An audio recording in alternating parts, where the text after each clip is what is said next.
Hey, look, that's an asterisk immediately placed each other.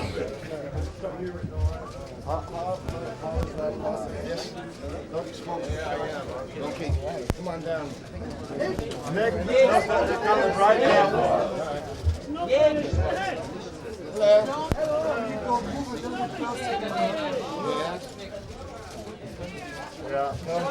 Right, get that over here.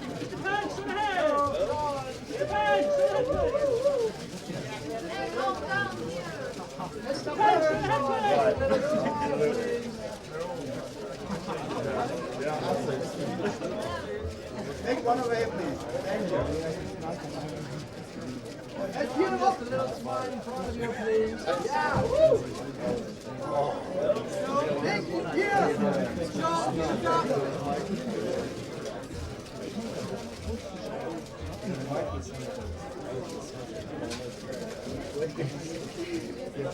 John, one over here, please. No, I really like being here. Sean! Trust me.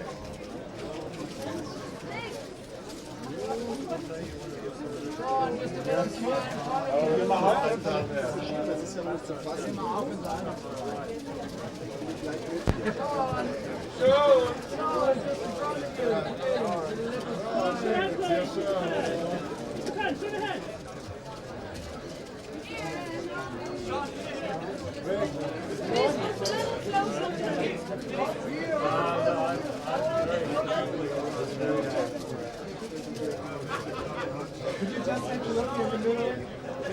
Could you please sit down? Could you please sit down, photographers, so we can start the press conference? Would be very nice. Bitte setzen Sie sich, damit wir anfangen können.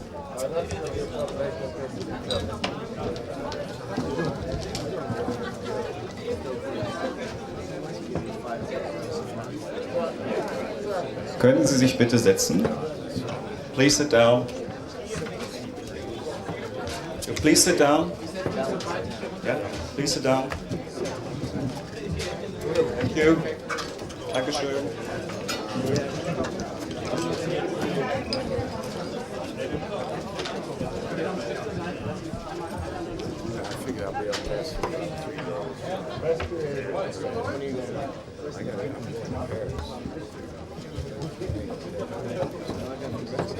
So, welcome for today's press conference, screening and competition, the Thin Red Line.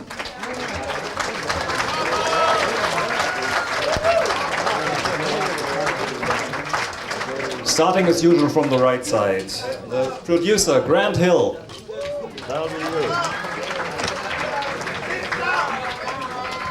The composer, Hans Zimmer.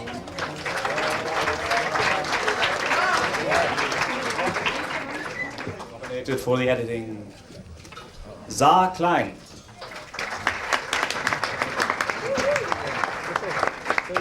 Then Nick Nolte.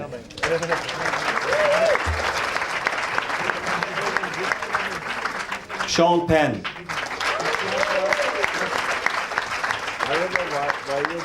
Will Wallace. Jim Caviezel.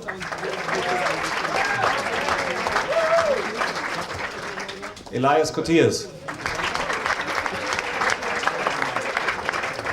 And the director of photography, Grant. No, John Tall, sorry.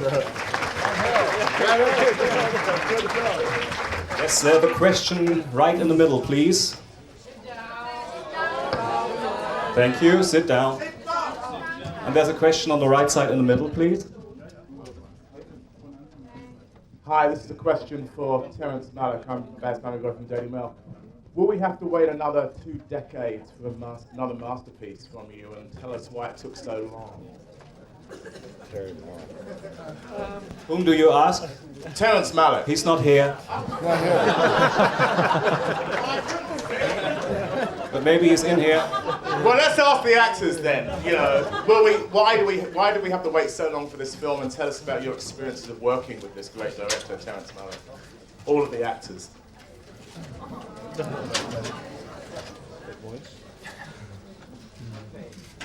Start from there.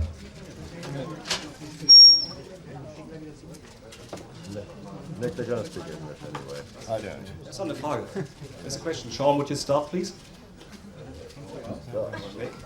Sean, when I'm holding the baby.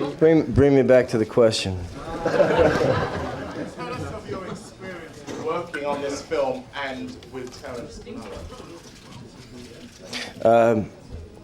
Well, it's hard to find the angle to come in on this. I think that by and large, the people that are in this movie did it because of wanting to work with Terry. Certainly that was the case for me. I think he's, at this stage, I think when he stopped making movies 20 years ago, he was among a few directors who were artists in film that remained. I think he's one of a dying breed now. And describing what it's like to work with him is very difficult. It's like trying to describe Terry, which I think he'll always be able to maintain his privacy because you can't successfully describe Terry. So I would just say I'm glad I got to participate in this thing. Anyone to add? Maybe Nick?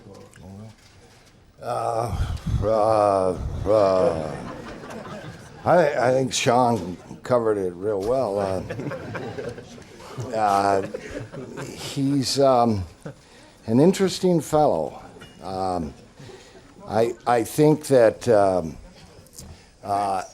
he doesn't make his living in the film industry, and I think that's rather smart, because he doesn't have to rely on the money from making films to do his art. So he keeps it rather pure, and I think he takes as long as he wants to take, and that's basically it. And I think he won't become public because he doesn't want celebrityhood to interfere with creating, and I don't know if any of that's true. Here's a question in the middle on the left side, please. Mr. Penn, you're welcome to Berlin. What do you think about sort of a fashion during the last season in movies? Let's say in Private Ryan and then again your film. What do you think about this fashion, about picturing the sacrificing of the World War #2? What do you think about this fashion in movies? You're asking me? Yes, of course, Mr. Penn. You're asking me what? About the fashion, sort of a fashion on movies. The fashion? Yes, sort of a fashion. I'm not interested in fashion, and I don't describe it as a fashion. Okay. Yeah, then the left side in the middle, please. Over on this side, Andrew Guinness with United Media International. First of all, Mr. Nolte, congratulations on your Oscar nomination. Thank you. Since many of you, if not all of you, have fought in a war, how did you prepare for your roles? Did you have family members who fought in the Pacific Theater, fought against the Japanese? Did you speak to people who were soldiers? And how much rehearsal time did you have before shooting started? My father was in World War II. I was born in 41. He left in 42 and returned home in 44. And my memories are that he was a big man. He was 6'6", and I really didn't know my father because, he was in the war. And when he came home, he was in bed for about 2 months, so I was told, with jungle rot and malaria and everything else like that. So I had a little bit of a feeling of nostalgia of going into the Pacific because I knew he had been there. I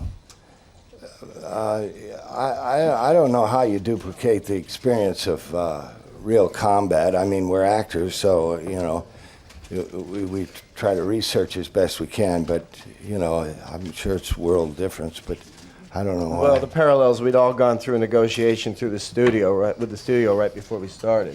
So that's close. Yes, we live in Hollywood, so that's close too.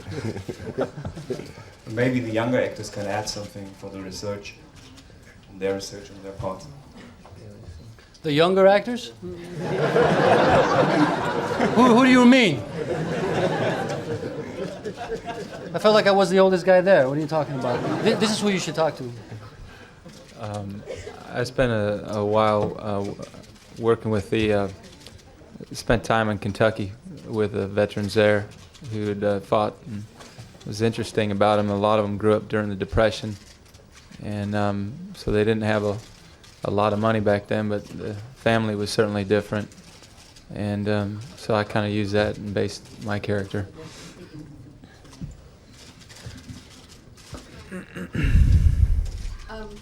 Helen Barlow from the Courier Mail, the Queensland newspaper, where the film was shot. I'm interested. I actually fought a war myself in the Daintree rainforest and helped to stop it from being destroyed by developers. And now it's great to see that a film's being made there. It is one of the most beautiful places I've ever been to. And I think Terrence Malick has really replicated the beauty that I remember and love on film. I don't know which one of you would like to comment on what it was like shooting in this environment, which was so civilised and actually touristy and not wild at all in a way, the wild natural beauty, and how much you were surprised by how Terrence dealt with the imagery. I don't know if the cinematographer would like to talk about the way it was shot a bit, and if one or two of the actors could comment on their experiences in this kind of more civilised rainforest than Guadalcanal. Well, we went to Guadalcanal. We actually shot on Guadalcanal as well as shooting in Australia. And the reason we went to Queensland is because it really did resemble the terrain and the climate of Guadalcanal. So it wasn't quite as difficult to shoot in Queensland as it really was in the Solomon Islands, but it wasn't easy by any means.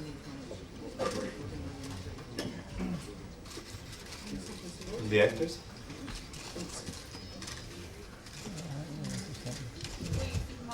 The beach there, I noticed when I first arrived there, I got on a bicycle and rode up the beach, and none of the Australian women wore tops. And so you could see these American actors riding up and down on their bikes on the beach a lot. But Port Douglas, it's really it's a place I didn't want to leave. It had one main street in town, and there were no dress codes in the restaurants. You could go barefoot. It was a rather enchanting place.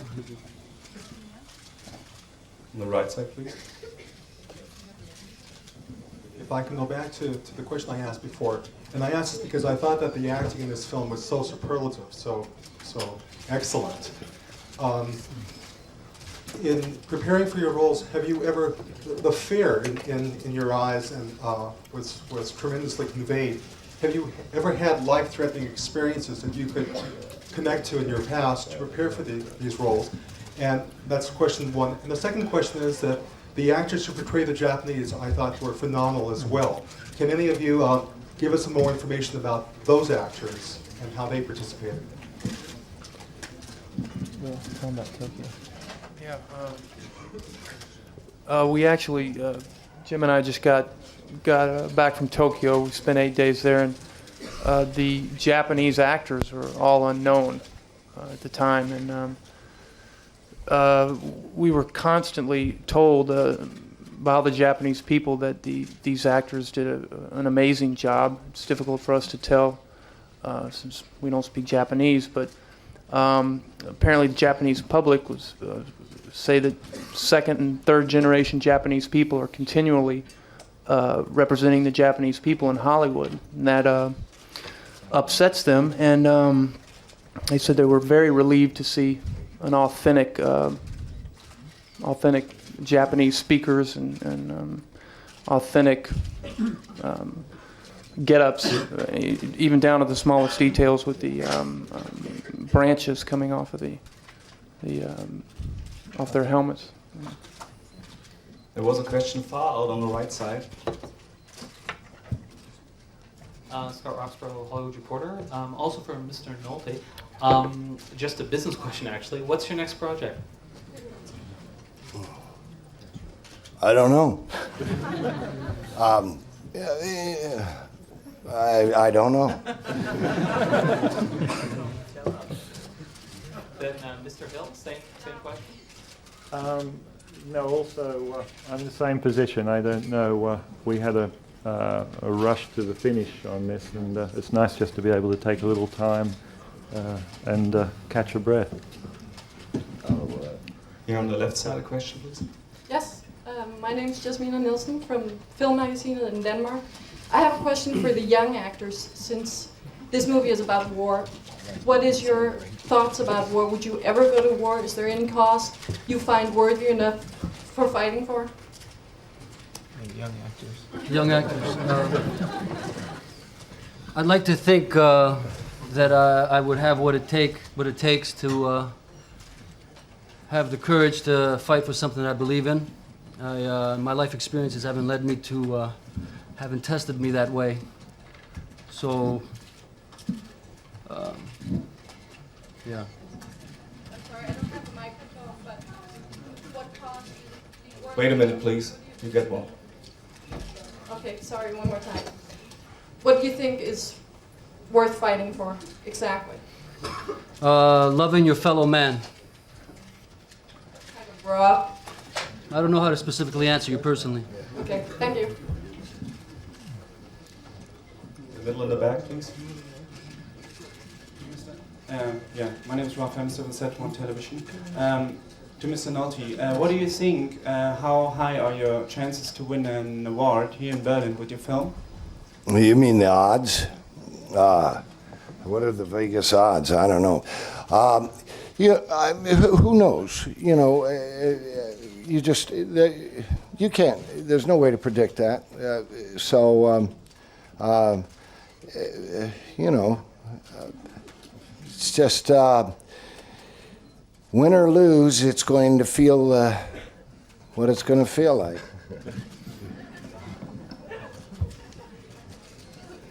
Question in the middle, please. This one. Okay. Raya Birashid from Television in Lebanon. This is a question to whoever wishes to answer. After doing this movie and all the research you must have done with the war, what kind of soldier would you more sympathize with? The colder kind of soldier like Mr. Nolte's or Mr. Penn's, or more sensitive but maybe less courageous? Thank you. Sensitive and less courageous? What do you mean? You gotta be cold to be courageous?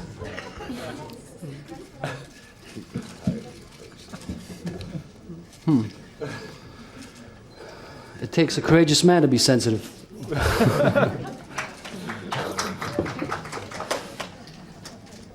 I don't know if a soldier is something anybody wants to emulate, you know. It's, you know, it's about killing, isn't it? You know, I don't think war is necessarily a great invention of mankind's. We seem to love it, though. You know, we've had more wars in this century than any time in history. So I don't know why we continue on with behavior that destroys us all. I'd like to be a survivor. Yes, that would do. So then, you can't go to war.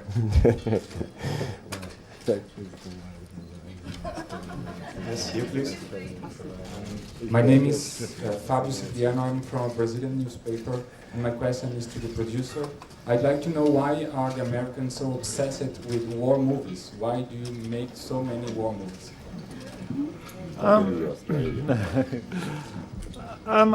I don't think that, I mean, Hollywood has been, could be accused of being obsessed with war movies as a whole. I think that they are definitely a recurrent theme, and certainly, this year with the sort of coincidence of 2 or 3 war-themed movies, it's brought it to people's attention. But I think it's one of a number of recurrent themes that occurs in Hollywood as it occurs anywhere else that films are made.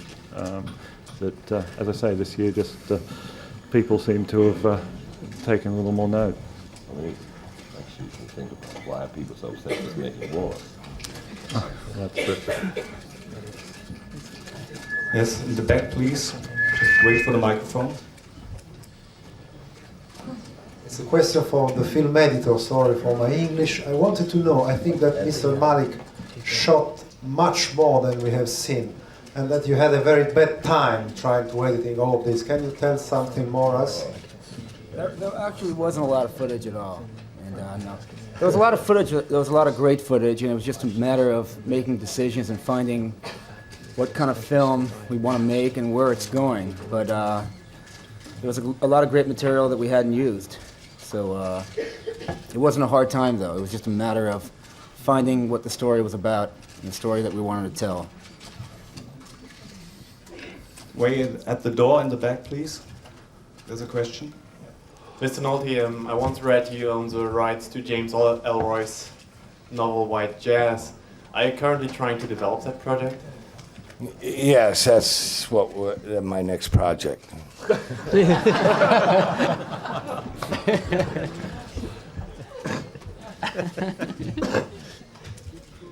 Yes, here please. Just wait for the microphone. Could be an hour. This is to Mr. Zimmer, over here. Where? Oh, here.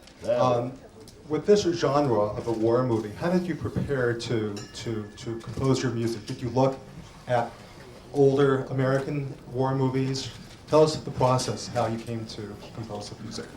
I looked at older American war movies. I looked at war movies and basically tried to get rid of anything that has gone before. Tried to get rid of all the cliches, tried to not write militaristic music, not patriotic. Tried to universalize the theme of suffering, brotherhood, not write about emotional heroism as opposed to gung-ho killing, I mean, Grant and I were just talking about this question, why is Hollywood obsessed with war movies? I think there are far more wars starting. I mean, I think the world is obsessed with starting wars as opposed to us. I think we're making far less war movies than there are actually wars around at the moment. So, really, I mean, I was trying to show the dignity of the human spirit. I was trying to be quiet. I wasn't trying to be bombastic. I wasn't trying to have those marching drums and those bugles calling. It's an anti-war movie score. Can you combine your score with your last movie from yesterday, The Last Days? Are there any similarities? Well, yes. Doing the work.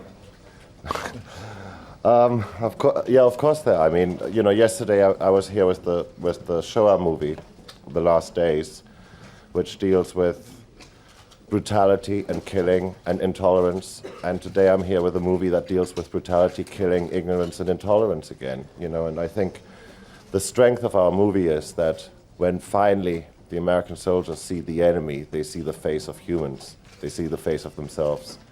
And both movies, in a way, I hope, carry the same message. Any more questions? Yes?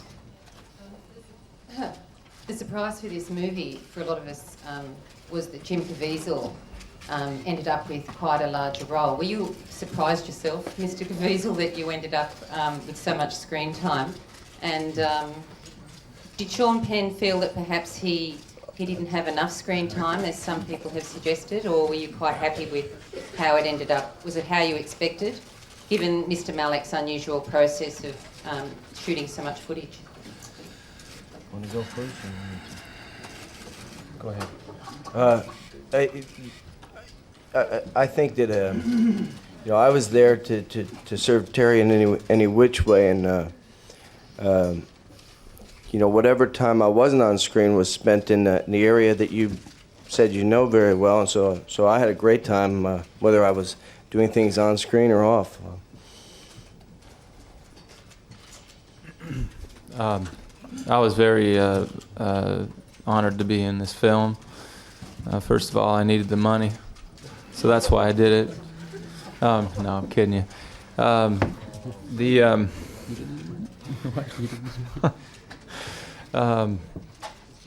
Terry put his reputation on the line, basically, in giving me this role. Where, although I've worked with many directors before, this is the first biggest part that I've ever had, and I was very fortunate. It's very lucky. Jim, it's told that you were in a training camp in preparing your part, is that right? And can you tell us about it?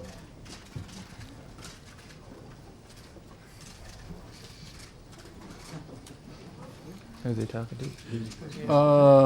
What was that? Say that again. Say that again. Say that again. I said I'm here over at the Please, make a move. Stand up. Do something. No, I'm oh, just there you standing are. There here. you are. Oh, yeah. That makes you so old. I'm just asking, Jim, you're preparing in the training camp, I heard it. So can you tell us about your experience in there, and if it's true? Oh, in boot camp? Yeah. Or well, first of all, Terry sent me to Kentucky, and I spent several weeks with the veterans, and I think the biggest part of that was that I had a lot of family that was in the war and never talked about it to me, and these veterans were willing to speak to me about it, and the boot camp was, it was hard, but I think the hardest part was just getting the role. There was they had this guy named Mike Stokey put on the camp, and I think he did a great job. We were in the jungles day and night, and you're always wet and hot and dealing with jungle rot or trying not to get rot, and it was always raining. And it brought a lot of us together, built a strong camaraderie amongst us, and I think it came through in the film. Here on the left side, please. Question to Mr. Nolte. Would you like to comment on Affliction, the film for which you won your Oscar nomination? I believe you produced it as well as starring in it. I'm pretty old and deaf. What'd you say? Would you like to comment on Affliction, the film for which comment you on Affliction. received your Oscar nomination? Well, Affliction is a piece that I loved dearly. Russell Banks' novel was a great piece of literature, and it took us 5 years to do it, and it was a labor of love, and to receive some recognition is just an extra bonus. I mean, we were greatly pleased with just the process of making it, and that was enough. But now to be recognized, and Jim Coburn to be recognized, it's wonderful for since small independent film, and it's what the type of films actors want to make, so it's wonderful they recognized it. In the middle, please, the question. Question for all the actors. There are a lot of voiceovers in the film. What do you think? Did they rather clarify or mystify your character? Hopefully both. Yeah. Hopefully both.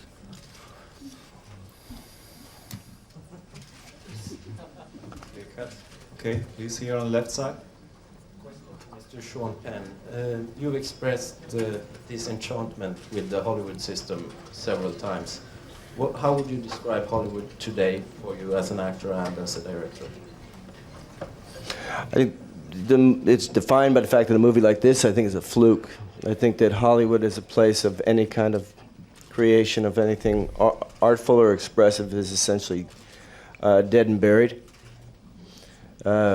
Have to believe in resurrection to think it's coming back. I think it's a terrible situation for anybody who has anything emotional to express in any truthful way that may not necessarily be couched in a comfortable way. And that Hollywood is about creating comfort that lasts 2 hours, and I know drugs that do it better.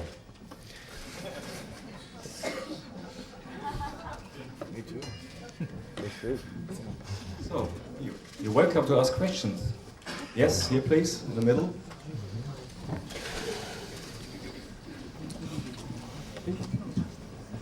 What was the record number of takes Terrence Malick and anybody of you actors shoot? Can anybody remember the record number of takes that you shoot? I made a mistake and I had dinner with Terry the night before this scene I did with John Cusack, and Terry asked me at the dinner what was the most takes I had ever done, and I said 75, and he said, well, what movie was that? And I said it was a Jim Brooks film, and he said, oh, gee, that's a lot of takes, and he had told me that, you know, if we were working and I ever felt that we had gotten the scene, that just to let him know, and you know that sometimes he just was going on looking for something different. And so we went to shoot the next day, and we shot the scene, and after about the 11th take, I said, well, you know, I said to Terry, I said, well, Terry, I think I've got it. And he said, what about those 75 takes? And so we continued to shoot the rest of the day.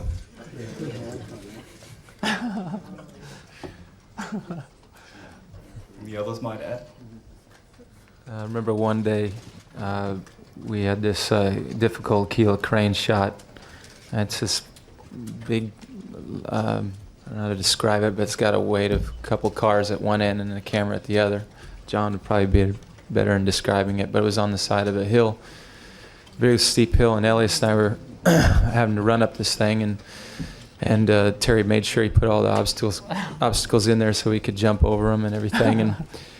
And prior to the shoot, he asked me what kind of athletic background I had, and I told him I used to play basketball in college. And he said, well, Jim, he kind of has this Kermit the Frog meets Texas kind of accent, and he says, well, Jim, just when you come here, make sure that your legs are in good shape. And so he was real concerned that day, and as the shot consisted of an airplane flying over and a couple thousand extras coming up through it, and so I made this quest up this hill, and he said, I want you to move along here, and then you're going to take a dead sprint and just go all the way to the top here. But you got to stay close to the camera, okay? And I said, yeah, I will, Terry, okay. So we started shooting, and I blew the first shot. I slipped and fell, and I had all these expletives coming out of my mouth on the way up the hill, and he kind of gently walks over and says, oh, well, Jim, I thought you were a good athlete, but I'm starting to wonder. And he walked off, and I was like, I'm not going to screw another goddamn shot again.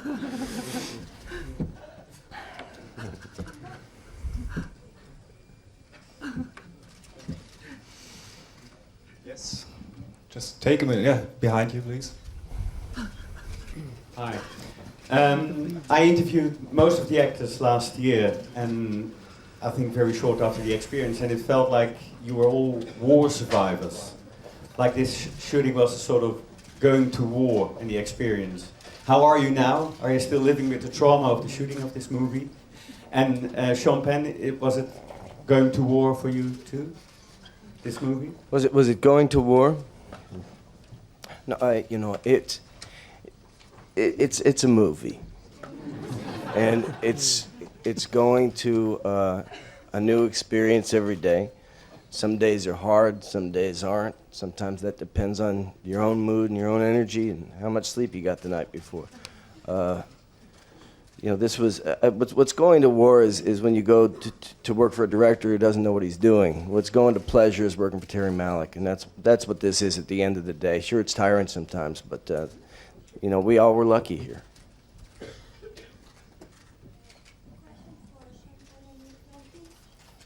What do you think the future fame for the film? Is it the main part that you are in this film?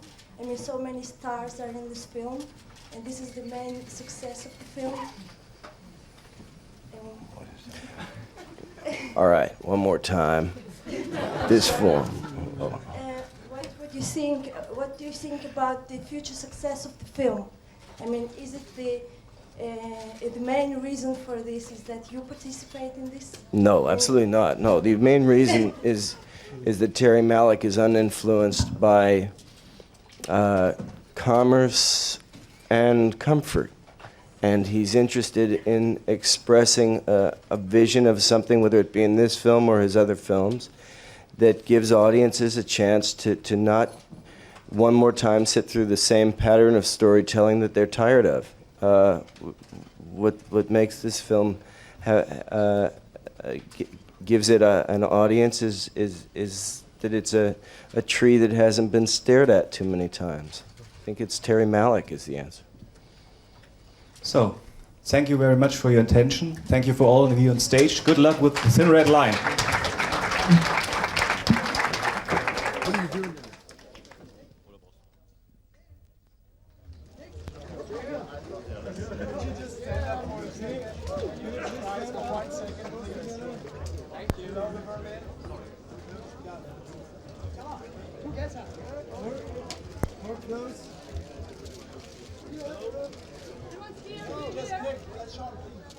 Can you just